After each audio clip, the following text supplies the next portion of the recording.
¿Qué es la filosofía política? Es administrar el poder, saber cuánto y cuánto tenemos, es el Estado, es la naturaleza del poder, es un poder político, es un modo de usar el poder, un modo racional. Profesor y compañeros, espero que estén teniendo un magnífico día. Hoy hablaremos sobre la filosofía política. Ah, la filosofía política es la disciplina filosófica que busca responder fundamentalmente la siguiente pregunta: ¿cómo debe ser organizada políticamente la sociedad? Otras interrogantes pueden ser: ¿cuál es la importancia de la justicia, el bien y la felicidad para la sociedad? ¿Cuál es el origen del poder político? ¿Cuál es la mejor forma de gobierno? ¿La democracia, la anarquía, la tiranía? No, claro que no. ¿Cuáles deben ser los objetivos del Estado? El beneficio de muy pocos o de muchos, eh, el abrirse con otros estados. ¿Es posible una sociedad sin Estado? Sí o no. ¿Cuáles son los alcances y límites de la libertad? ¿Hasta qué punto de libres verdaderamente somos? ¿Cuál debe ser el rol de los ciudadanos en la sociedad? A diferencia de la ciencia política, cuya principal pretensión es la de describir las realidades políticas, esta más bien se encarga de la naturaleza del poder. Se trata de qué es el poder, cuándo se origina, motivos por los cuales nosotros debemos obedecer a una persona. Es el origen del Estado, es cuándo se creó el Estado, es qué elementos tiene el Estado, es la relación entre el Estado y el individuo, que debe limitarse a obedecer. ¿Por qué debemos limitarnos a obedecer? Es un sistema político, ya sea totalitario o autoritario, o un Estado democrático o gobierno del pueblo. Dentro de los primeros filósofos que se encargaron de responder estas preguntas, tenemos a Platón. En la República sostuvo que la sociedad debe ser organizada y dirigida por los hombres más sabios y virtuosos, teniendo como la base de la naturaleza a cada uno de los individuos. Consideró que la sociedad tiene que ser configurada en tres segmentos: gobernantes, guardianes y trabajadores. En las leyes, diálogo de vejez. Sostuvo que un gobierno basado en leyes institucionales es más justo y seguro que un gobierno fundado únicamente por decisiones de hombres sabios y virtuosos. Cambió la opinión de cuando escribió la República. Para Platón, los gobernantes tienen que ser filósofos, sabios. Gobernantes deben ser filósofos y los sabios deben ser gobernantes. Es decir, los sabios o filósofos tienen la virtud del conocimiento, ellos pueden gobernar. Los guardianes de la ciudad tienen la virtud de la valentía para proteger la polis, y los productores tienen la virtud de la templanza para que económicamente la polis esté bien. Su modelo fue la aristocracia. Luego tenemos a Aristóteles, discípulo de Platón. Definió al ser humano como un animal político y social, cuya realización por tanto únicamente se alcanza dentro de la comunidad. Es decir, él solo no puede ser un Estado, un hombre mismo no puede considerarse un Estado, sino con más personas. Señaló que el gobierno de las leyes siempre es superior al gobierno de los hombres, pues este suele derivar en la tiranía, ya que al creerse un hombre superior a los demás, va a seguir así y así, entonces prácticamente va a cambiar hasta convertirse en un tirano, que es la forma más desviada y corrupta del gobierno. Considero que unos hombres nacen para ser dominados, mientras otros nacen para dominar. En la política es una extensión de su ética nicomaquia. ¿Pero qué es la ética nicomaquia? Es el nombre dado a la obra más conocida de Aristóteles sobre la ética. Su teoría política se basa en la ética del perfeccionismo. Como bien lo dice, considero que unos hombres nacen para ser dominados, mientras que otros para dominar, como la ética de Marx. Luego tenemos a Maquiavelo, Nicolás Maquiavelo. Cuando uno escucha la palabra maquiavélico, quiere decir malo. Eso quiere decir que fue un filósofo malo. La verdad yo no lo consideraba así, más lo considero un filósofo realista, alguien que, como a diferencia de otros filósofos, intentan que el mundo cambie. Este trata de que el mundo se acomode y que se acople a su modo de vida. Recomiendo que para salvaguardar la seguridad y la justicia y el bien común en estos escenarios tan complejos, la concentración del poder en un solo hombre. Sin embargo, en sus discursos, Maquiavelo manifestó que la mejor forma de gobierno no es la monarquía o principado, sino la república, un tipo de organización política que funciona sobre la base de tres pilares: leyes que bloquean la tiranía, instituciones políticas en las que tienen voz y voto cada uno de los sectores de la sociedad. 3. Virtudes en los ciudadanos que hacen posible su intervención activa en asuntos políticos y defensa militar de la patria. Fue considerado traidor por estos pensamientos. En El Príncipe, una de sus obras, influye e interesa incluso a políticos actuales. Se dice que Napoleón Bonaparte se solía hacer escritos o sacaba fragmentos de sus libros. Defiende al realismo político. Como ya dije, Maquiavelo no trata de cambiar al mundo. Si el mundo es redondo, no trata de volverlo cuadrado. Él trata de que nosotros ayudemos a que ese mundo sea redondo. Una de sus mejores frases es que resulta fácil convencerlos de una cosa, pero difícil mantenerlos convencidos. También algo de crudo que tiene es que dice que cuando alguien quiere gobernar, alguien conquista un estado, si un estado conquista otro estado, la, para poder mantener la unidad con ese otro estado, debe aniquilarse la familia real de ese estado. Suena crudo, la verdad yo incluso sí me sonó crudo, pero eso es como para evitar rebeliones, rebeldía, algún descendiente, para mantener una unidad más fuerte. Hablemos de Thomas Hobbes. Sostuvo que el ser humano es naturalmente egoísta, rapaz y violento, por motivo del cual difícilmente puede guiarse de la razón. El hombre es lobo para el hombre. Por esta razón, si el Estado pretende garantizar la seguridad y paz de los individuos, necesariamente debe ostentar una soberanía o un carácter absoluto. Hobbes presenta un método más autoritarista, donde el hombre vive en constante guerra. Esto es expuesto más adelante, eh, pero no tratándolo como un hombre, sino tratándolo como un estado. Aquí expresen la frase "el hombre es lobo para el hombre", donde prácticamente todos vivimos en una guerra constante de superarnos, y eso es lo que evita que nosotros aunemos fuerza o nos aunemos en un mismo pensamiento y podamos ser mejores. John Locke. John Locke consideró que los seres humanos nos organizamos políticamente, un contrato social, con la finalidad de salvaguardar nuestros tres derechos naturales: la vida, la libertad y la propiedad privada. Es por este motivo que el Estado que debemos constituir no puede poseer un gran poder absoluto que ponga en peligro tales derechos. Así estableció que la forma de gobierno más conveniente es aquella en donde el poder del monarca se encuentra limitado por un parlamento, prácticamente ahora. Una frase de Maquiavelo fue que para que un poder no sea ilimitado, no pase, no trascienda los límites que el pueblo le puede otorgar, debe combatirse con otro poder, un poder con otro poder. Jean-Jacques Rousseau concibió al ser humano como naturalmente piadoso frente a sus congéneres, o sea, con los demás, estado de naturaleza, razón por la cual estuvo convencido de que sí es posible organizar políticamente a la sociedad mediante un contrato social, sin necesidad de fundarla en un poder o soberanía de carácter absoluto. Propuso un Estado republicano en la que la elaboración de leyes estuviese a cargo de la totalidad del pueblo, donde el pueblo maneje sus propias leyes, y esto en parte es algo bueno, puesto que el pueblo conocería todas sus leyes y derechos y por tanto también obligaciones. John Rawls sostuvo que la virtud fundamental que debe estar en la base de toda sociedad política es la justicia, la cual tiene que fundarse en un contrato social. Tras el velo de la ignorancia, Rawls consideró que los seres humanos plantearían los siguientes principios de justicia.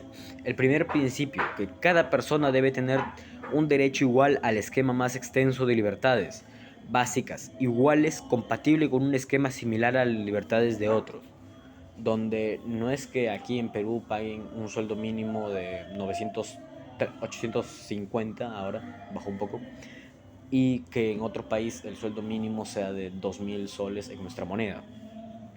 Segundo principio, las desigualdades sociales y económicas deben resolverse de modo tal que a. Resulten en el mayor beneficio de los miembros menos aventajados de la sociedad, el principio de la diferencia, y los cargos y puestos deben estar abiertos para todos, bajo condiciones de igualdad y oportunidades. Una justa igualdad de oportunidades, y creo que el pensamiento e ideología de John Rawls es uno de los más aceptados por mi persona hasta ahora, ¿no? No he visto algún otro filósofo, no he leído algún otro filósofo el cual pueda refutar algo sobre Rawls. El Estado, hablemos del Estado, es forma de organización política que posee soberanía o independencia que integra un grupo de individuos dentro de un territorio. El Estado, el poder político. La nación, conjunto de personas del mismo origen, que comparten entre sí vínculos históricos, religiosos y lingüísticos.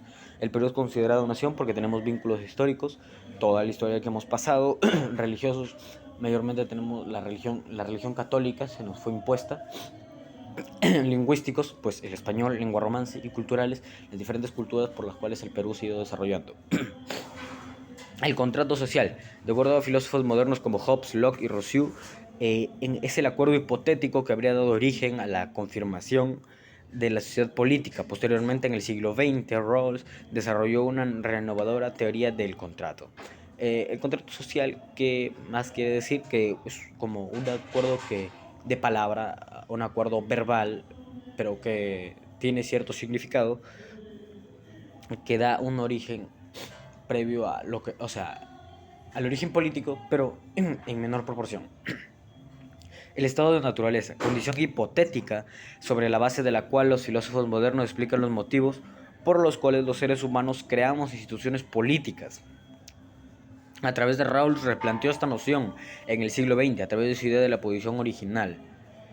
En la voluntad general, en las palabras de Rousseau, es el cuerpo común y colectivo conformado por todos los miembros del pueblo.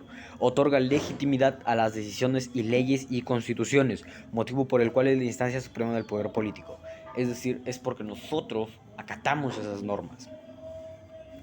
Tenemos el liberalismo, tiene como principio rector la defensa del individuo frente a las distintas formas de coerción o interferencia que puede presentarse en una sociedad. Y liberalismo también sostiene que el poder político debe ser considerablemente limitado, con la finalidad de que no se convierta en una amenaza para los derechos individuales fundamentales, como ya dije, la vida, la libertad y la propiedad, que vendría siendo el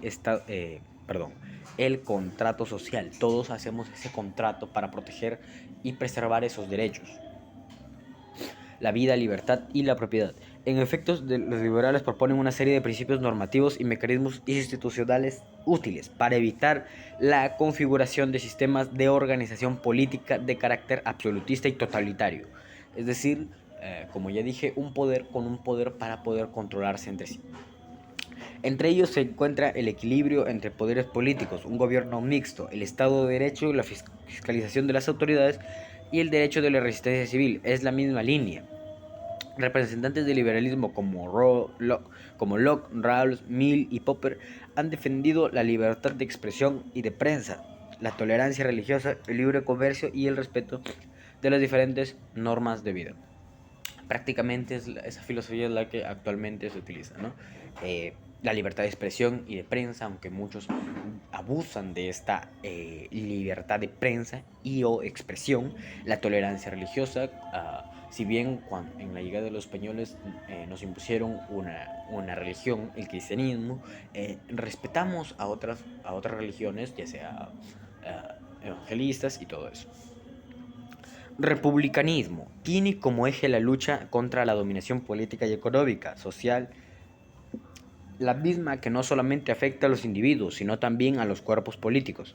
Por eso los republicanos se refieren a una dominación interna, que es la que acontece dentro de un propio país. Los individuos se encuentran al arbitrio o discreción de otros, y a una dominación externa, que es la que es la relacionada con la posibilidad de que un Estado esté sometido en el marco de las relaciones internacionales.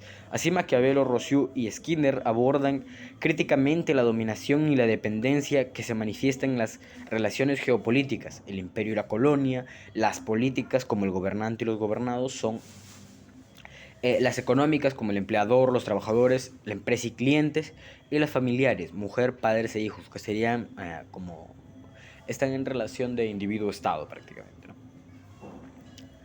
El anarquismo defiende la abolición del Estado y de toda institución que coacte la libertad del ser humano. Por ello, sus representantes también denunciaron los efectos perniciosos de las instituciones políticas y educativas, económicas y sociales que no solamente sobre la libertad de los individuos, sino también sobre su dignidad y personalidad. Así defienden la instauración de una sociedad humana basada en la solidaridad, la cooperación y la autogestión. Asimismo, la mayoría de anarquistas sostiene que los seres humanos están inclinados naturalmente al altruismo, es decir, a la bondad, una dimensión que debe ser perfeccionada con la finalidad de que alcance altos niveles de cooperatividad. Por ejemplo, perdón, Kropotkin señaló que todas las especies animales, incluida la humana, evolucionan y progresan, sobre todo por el apoyo mutuo. ¿Será cierto? ¿Será verdad? Lo último, la verdad es que no, porque si vamos y nos referimos a los animales, mayormente ellos se encuentran en un constante estado de peligro, siempre luchan por su supervivencia. Después tenemos al comunismo, creo que es algo que ya todos conocimos en las últimas elecciones. Es algo de lo que mucho se habló, tuvo su origen en los escritos de Marx, Engels y Lenin, por eso marxista, leninista, los cuales defendieron el establecimiento de una sociedad sin Estado, sin propiedad privada, sin clases sociales, con la finalidad de que la vida humana sea plena y libre. Marx y el materialismo es el más influyente. Por ejemplo, hasta ahora los filósofos no han hecho, en una de sus frases, la tesis 11, hasta ahora los filósofos no han hecho más que pensar en el mundo y qué es lo que hay que hacer. ¿Y qué es lo que hay que hacer? Lo que hay que hacer es cambiarlo. Es como no idealizarse, sino llegar a ese punto. Marx estudió a Epicuro y a Demócrito, publicó muchas notas periodísticas, por decirlo así, y empezó a relacionarse con grupos revolucionarios de obreros.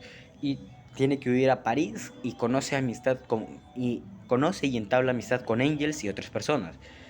Así, por sus pensamientos políticos, tiene varias migraciones. Marx es una de las personas que más se tocan en temas de filosofía, política, economía incluso.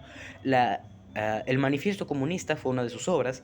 La alineación, hablemos de qué es la alineación para Marx. Es el sentimiento de malestar, pero de lo que hacen. Es, por ejemplo, yo quiero ser, no sé, un cantante, pero soy policía y no me siento bien siendo un policía, sino quiero ser un cantante. Es como vivir la vida de otro. La importancia del cuerpo material, por eso materialismo. El conectarse con la naturaleza, pero la naturaleza puede ser de dos formas, benevolente y mala. ¿De qué forma es benevolente? Porque podemos extraer recursos de ella. Pero ¿por qué mala y devastadora? Porque al obtener esos recursos, supongamos madera, podemos hacer una casa. Pero esta puede hacer, la naturaleza misma puede crear un terremoto y hacer que esa casa caiga. Pero así como la naturaleza nos vuelve como ella, nosotros también debemos humanizar a la naturaleza. La naturaleza trata de naturalizarnos, nosotros tratamos de humanizarla. ¿Cómo? Muy fácil, es obteniendo los recursos y conocimiento para hacer una casa no de madera esta vez, sino una casa que pueda soportar un terremoto.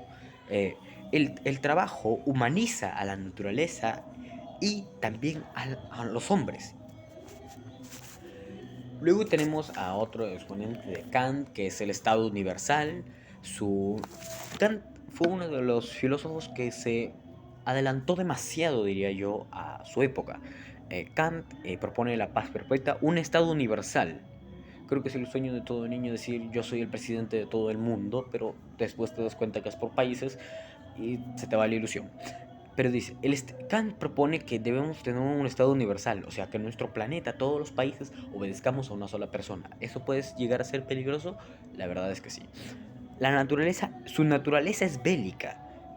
Él buscó siempre que el mayor grupo de países estén juntos, sea, por ejemplo, la ONU, la Unión Europea, y todo eso. Pero sigamos con Marx. Solo quería abrir un paréntesis ahí. Marx propone el materialismo histórico. La historia es fundamental. Coincide con Engels en que la historia es fundamental. Y creo que todos coincidimos en ese punto. Pero no cree, a diferencia de Engels, que los pensamientos e ideas es el motor que provoca los cambios, lo que para él, lo que para Marx es el motor que cambia la historia. eh, es que todos realicemos nuestro trabajo, prácticamente lo mismo que propuso Platón, que todos realicemos un trabajo. Él definió en dos, infraestructura y superestructura. Y aquí hay una palabra muy bonita, las ideologías. Pero vamos con infraestructura. ¿Qué es la infraestructura? Es la base económica de cada país. Por ejemplo, en el Perú es la democracia. Eh, la superestructura es los pensamientos, el tipo de familia y de religión. Nuestro pensamiento siempre es tener un Perú democrático. Bueno, no estoy a favor de ninguna ideología, quiero dejar eso en claro. Solo eso es lo que prácticamente todos queremos, un país democrático donde todos elijamos eso. No estoy acercándome a ningún partido político. Un tipo de familia, que la familia sea justa, y nuestra religión. Bueno, la religión aquí es variada, así que no puedo darle la supremacía, pero la religión que mi familia siempre ha seguido es la católica. Así que, bueno. Ahora, dentro de la superestructura nace una nueva palabra llamada la ideología. ¿Qué es la ideología? Aparte de ser una doctrina, encubre esta realidad.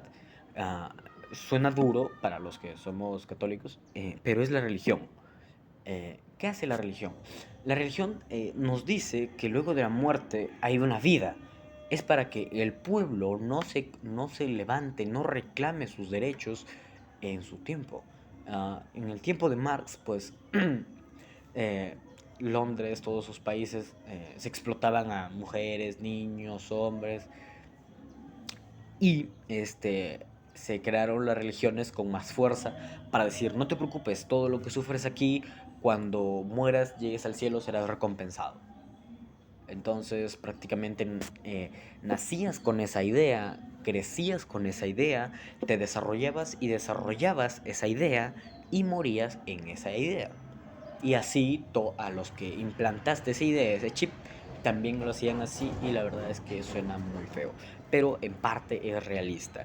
Eh, Marx también nos dice que hay una historia de lucha de clases. Siempre el pobre va a pelear contra el rico porque el pobre dice que el rico nunca fue pobre, a veces sin saber, o al veces dicen, no, porque yo no tengo tu mismo dinero.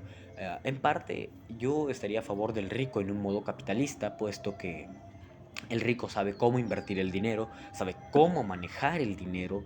Se trata de maneja, por ejemplo, si el pobre maneja 100 soles semanales, el rico maneja 10.000. Entonces, si vamos a un modo capitalista y de producción, el pobre no va a saber qué hacer con 10.000 soles semanales, tan solo él gastando 100. Y va a procurar no gastar tanto siempre con el miedo que no le alcance para la próxima semana y para la próxima semana. Y se va generando cierto rédito, el cual al no saber qué hacer y el pobre estar lleno de dinero, es lo que va a conllevar con la corrupción. No digo que todos los pobres sean así, pero es lo que mayormente se ve. Y bueno, hay otros filósofos, hay otros exponentes de la filosofía política, pero para tratar de no incurrir en errores, decidí ser lo más pegado a al material que envió el profesor. Algunos filósofos y políticos influyentes fueron en el Reino Unido Thomas Hobbes, John Locke, Stuart Mill, Jeremy Bentham, James Mill. En Francia tuvimos a Montesquieu, Jean-Jacques Rousseau, a Voltaire. En Italia a Cesare Beccaria, a Giambattista Vico, a Joseph Mazzini. En Alemania a Karl Marx y a Friedrich Engels. Y bueno, profesor, compañeros, eso es todo. Muchas gracias por haberme escuchado y por su atención.